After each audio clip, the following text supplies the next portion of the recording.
Hello बच्चों, मैं आपको हिंदी काव्य खंड में कबीरदास की साखियाँ और शब्द ये पाठ पढ़ा रही हूँ। आज मैं साखियाँ आप लोगों को पढ़ा रही हूँ जो उसका अर्थ समझा रही हूँ। पहली वाले साखी है, मान सरोवर सुवर जग हंसा केल कराय मुक्ता फल मुक्ता चुगे अब उड़ी अनंत न जाए। यहाँ पर कबीरदास जी कहते हैं कि मान सरोवर जल से भरे हैं, उसमें हंस कीड़ा कर रहे हैं। वे मुक्त भाव से, वे स्वतंत्र भाव से मोती चुग रहे हैं।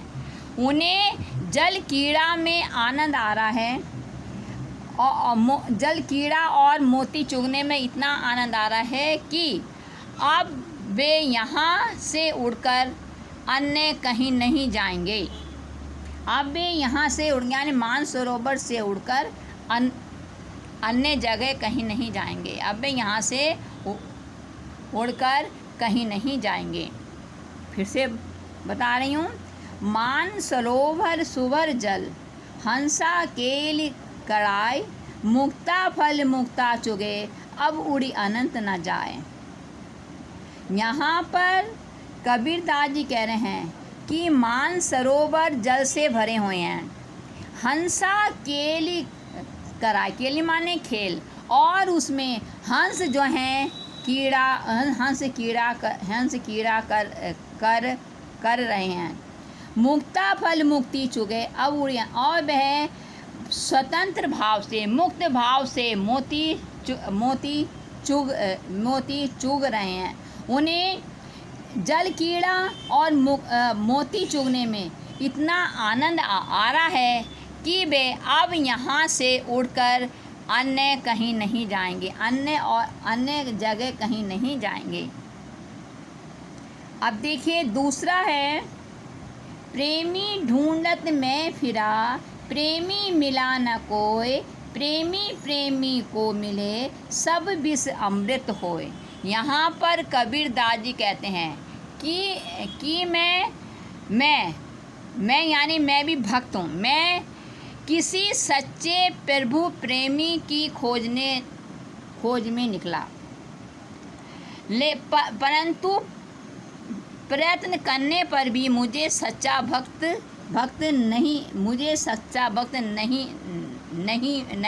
नहीं मिला। लेकिन जब मुझे प्रेमी को मिले और जब मुझे सच्चा प्रेमी मिला तो मेरे पाप पुण्य में बदल गए, मेरी वासनाएं नष्ट हो गईं। दूसरे भावनाएं रूपी विश्व के समाप्त होने पर अमृत का संचार हुआ। यानी कि यानी कि नवीन मेरे अंदर जितनी भी दुष्ट भावनाएं थीं उनके समाप्त होने से पवित्रता रूपी अमृत का संचार हुआ। फिर से मैं बता रही हूँ, प्रेमी ढूंढत में फिरो प्रेमी न मिलियो कोय प्रेमी को मिले सब विष अमृत होए। यहाँ पर कबीरदास जी कहते हैं कि मैं भक्त किसी सच्चे प्रभु प्रेमी को खोजने निकला, परंतु प्रयत्न करने पर भी मुझे सच्चा भक्त नहीं मिला।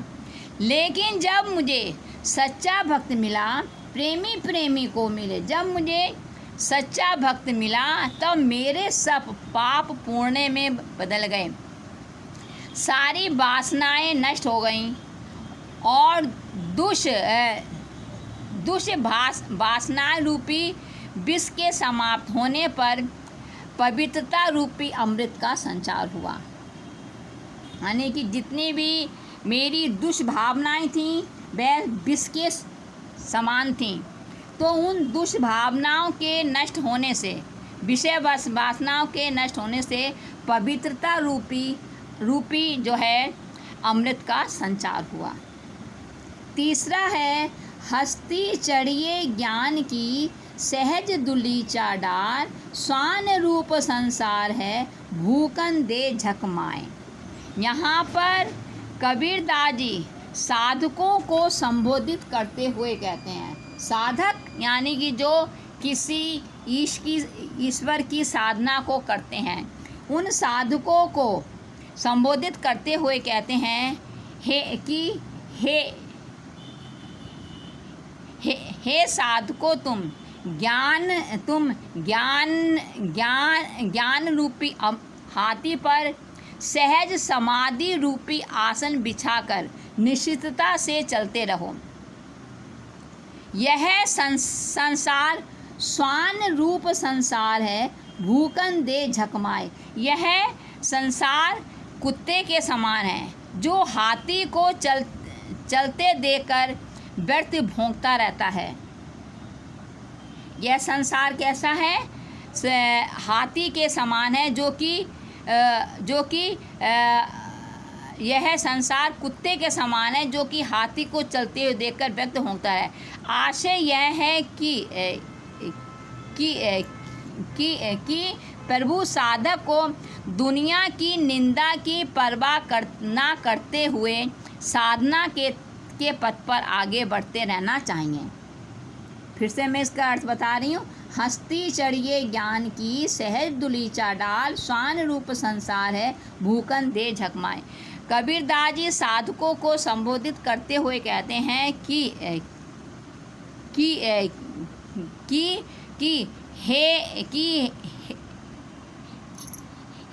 हे साधकों, तुम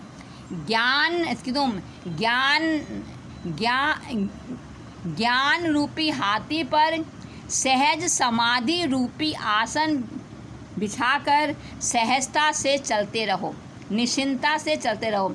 यह संसार कुत्ते के समान है जो हाथी को चलते देखकर व्यर्थ ही भौंकता रहता है। आशय यह है कि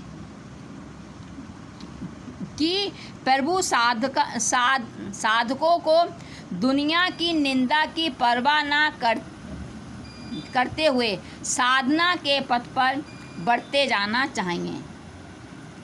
चौथा देखिए, पखा पखी के कारणे सब जग रहा भुलान, निरपक होई के हरि भजे सोई संत सुजान।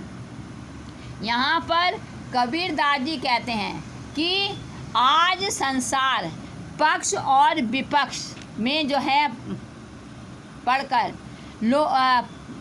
पक्ष और विपक्ष में पड़ गया है। लोग तर्क और वितर्क के चक्कर में पड़कर ईश्वर को जो है भूल गए हैं। सच्चा संत वही है जो निरपक होई के हरि भजे सोई। सच्चा संत वही है जो कि निष्पक्ष होकर ईश्वर का भजन करता है। निरपक होई के हरि भजे, जो कि निष्पक्ष भाव से, यानी तर्क वितर्क के चक्कर में ना पढ़कर ईश्वर का भजन करता है, वही सच्चा भक्त है। फिर से बता रही हूँ, पखा पखी के कारणे सब जग रहा भुलान, निरपक होई के हरि भजे सोई संत सुजान। कबीरदास जी कहते हैं कि आज सारा संसार पक्ष और विपक्ष में पड़ गया है। लोग तर्क वितर्क के चक्कर में पड़कर ईश्वर को जो है भूल गए हैं। सच्चा संत वही है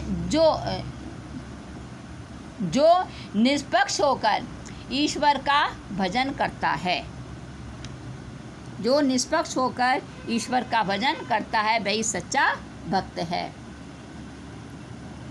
आने समझ ये देखें, पखा पखी, पखा माने पक्ष विपक्ष। पखा पखी का मतलब है पक्ष और विपक्ष, यानी तर्क और वितर्क के चक्कर में पड़कर लोग ईश्वर को भूल गए हैं। पक्ष और विपक्ष के चक्कर में पड़कर, पक्ष माने किसी भी धर्म किसी भी धर्म के पक्ष में होना और किसी दूसरे के जो धर्म के विपक्ष में होना। तो इस पक्ष और विपक्ष में जो पड़ गए हैं लोग, तर्क और वितर्क के चक्कर में पड़कर ईश्वर को जो है भूल गए हैं। निष्पक्ष होके जो ईश्वर का भजन करता है वही सच्चा संत है। देखिए, हिंदू मुआ राम कही, मुसलमान खुदाई, कहे कबीर सो जीवता, जो दुहू के निकट ना जाए। कबीरदास जी कहते हैं कि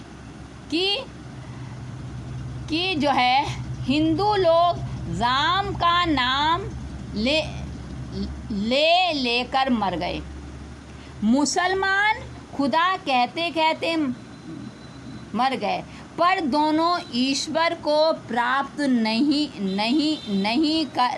कर सके।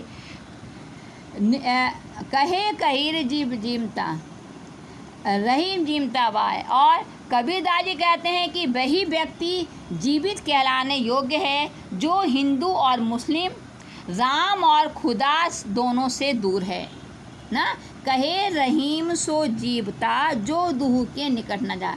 कबीरदास जी कहते हैं कि वही व्यक्ति जीवित कहलाने योग्य है जो हिंदू, मुस्लिम और राम और खुदा दोनों से दूर है, जो उनके निकट नहीं जाता है।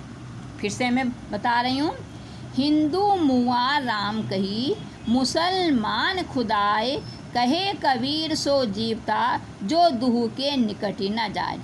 कबीरदास जी कहते हैं कि हिंदू लोग राम का नाम लेकर मर गए, मुसलमान खुदा कहते कहते मर गए, पर दोनों ही ईश्वर को पा न सके। कबीरदास जी कहते हैं कि वही मनुष्य जीवित कहलाने योग्य है जो हिंदू और मुस्लिम, राम और खुदा दोनों से दूर है। अब देखें, कावा फिर काशी भया, रामई भया रहीम, मोट चून मैदा भया, बैठी कबीरा जीम। कबीरदास जी कहते हैं कि जब मैं हिंदू और मुसलमान के भेदभाव से उससे जो है ऊपर होकर निष्पक्ष हुआ, तब मेरे लिए मुसलमानों का पवित्र तीर्थ कावा भी काशी के जो समान पवित्र हो गया, जिसे मैं मोटा आटा समझकर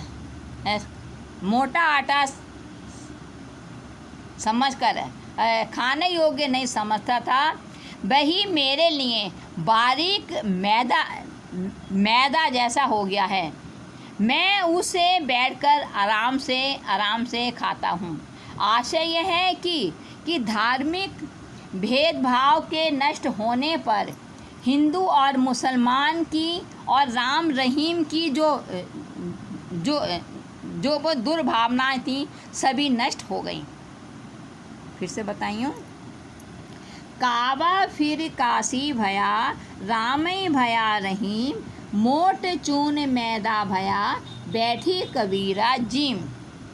यहाँ पर कबीरदास जी कहते हैं, जब मैं हिंदू मुसलमान के भेदभाव से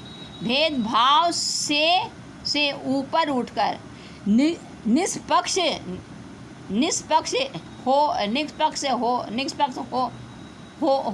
हो गया, तो मेरे लिए मुसलमानों का पवित्र स्थल कावा भी काशी के समान पवित्र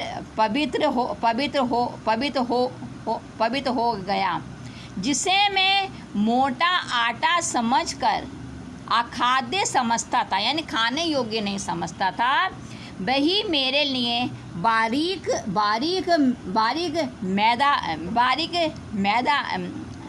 मैदा मैदा हो गया और मैं उसे बैठकर आराम से खाता हूँ। आशय यह है कि धार्मिक भेदभाव के नष्ट होने पर हिंदू मुसलमान और राम रहीम की जो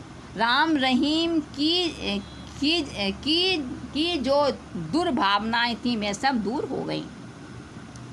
फिर है, ऊंचे कुल का जन्मिया जे करनी ऊंच न होए, सुबरन कलश सुरा भया साधु निंदा होए। कबीरदास जी कहते हैं, यदि कोई मनुष्य ऊंचे कुल में जन्मा है किंतु उसके कर्म ऊंचे नहीं हैं अर्थात उसके कर्म अच्छे नहीं हैं तो क्या लाभ। सोने का सुवन कलश सूरा भया, अगर सोने का जो घड़ा हो मदिरा यानी शराब से भरा हो तो भी साधु लोग ऐसे पात्र की निंदा ही करते हैं। आशय यह है कि मनुष्य कर्म से महान बनता है। फिर से मैं बता रही हूँ, ऊंचे कुल का जन्मनिया जे करनी ऊंच न होए, सुवर्ण कलश सूरा भरा साधु निंदा होए। कबीरदास जी कहते हैं, यदि कोई मनुष्य ऊंचे कुल में जन्मा है किंतु उसके कर्म ऊंचे नहीं हैं अर्थात उसके कर्म अच्छे नहीं हैं तो क्या लाभ। सोने का घड़ा अगर शराब से भरा हो तो भी साधु लोग ऐसे पात्र की निंदा ही करते हैं। आशय यह है कि मनुष्य कर्म से महान बनता है जन्म से नहीं।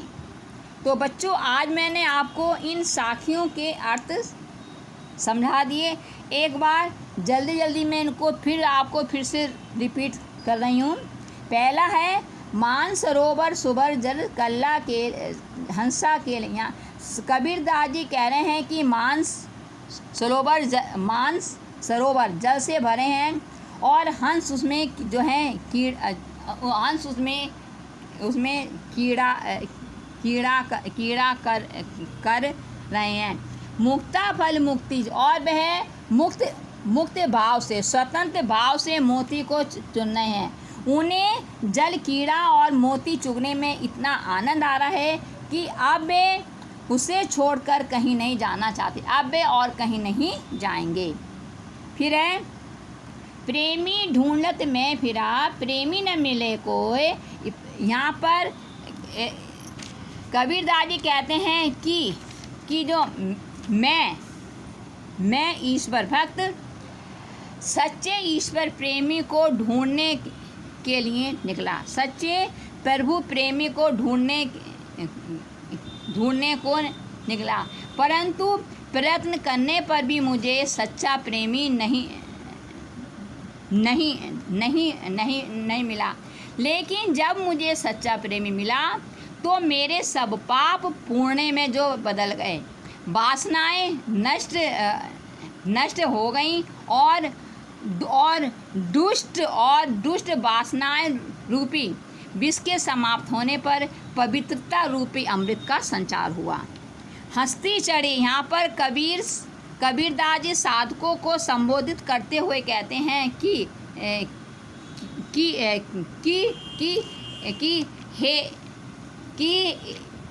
हे साधकों, तुम ज्ञान रूपी हाथी पर सहज समाधि रूपी आसन बिछाकर निश्चिंतता से चलते रहो। यह संसार कुत्ते के समान है जो हाथी को चलते हुए देखकर व्यर्थ भौंकता रहता है। आशय यह है कि प्रभु साधकों को दुनिया की परवाह न करते हुए साधना के पथ पर आगे बढ़ते रहना चाहिए।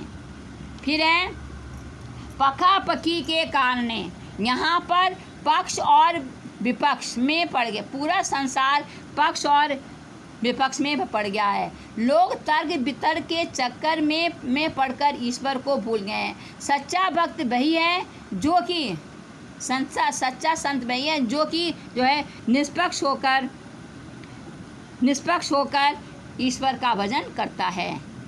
हिंदू लोग राम का नाम लेकर मर गए। मुसलमान खुदा कहते कहते मर गए, पर दोनों को ही ईश्वर की प्राप्ति नहीं हुई। कबीरदास जी कहते हैं वही व्यक्ति जीवित कहलाने योग्य है जो हिंदू, मुस्लिम और राम खुदा दोनों से दूर है। काबा फिर काशी भया। यहाँ पर कबीरदास जी कहते हैं कि जब मैं हिंदू और मुसलमान के जो भेदभाव से जो ऊपर उठकर निष्पक्ष हुआ, तब मेरे लिए मुसलमानों का पवित्र तीर्थ काशी के ही समान पवित्र हुआ, जिसे मैं मोटा आटा समझकर अखाद्य समझता था, यानी खाने योग्य नहीं समझता था, वही मेरे लिए बारीक में मैदा हो गया। अब मैं निष्पक्ष होकर उसका आराम से उनका भक्षण करता हूँ। ऊंचे कुल का जन्मिया। यहाँ पर कबीरदास जी कहते हैं कि यदि कोई मनुष्य ऊंचे कुल में जन्मा है, लेकिन तू उसके कर्म ऊंचे नहीं हैं, अच्छे नहीं हैं, तो भी क्या लाभ। सोने का जो घड़ा अगर शराब से भरा हो तो भी साधु लोग ऐसे पात्र की निंदा ही करते हैं। अर्थात मनुष्य कर्म से महान बनता है। तो इस प्रकार से बच्चों मैंने आप लोगों को जो है यह मैंने आपको बता दी हैं कि आज मैंने साखियाँ आप लोगों को समझा दी हैं, जो आप लोगों की समझ में जो है आ गई होंगी। इन साखियों को इनके अब प्रश्नोत्तर मैं आप लोग को कराऊंगी। धन्यवाद।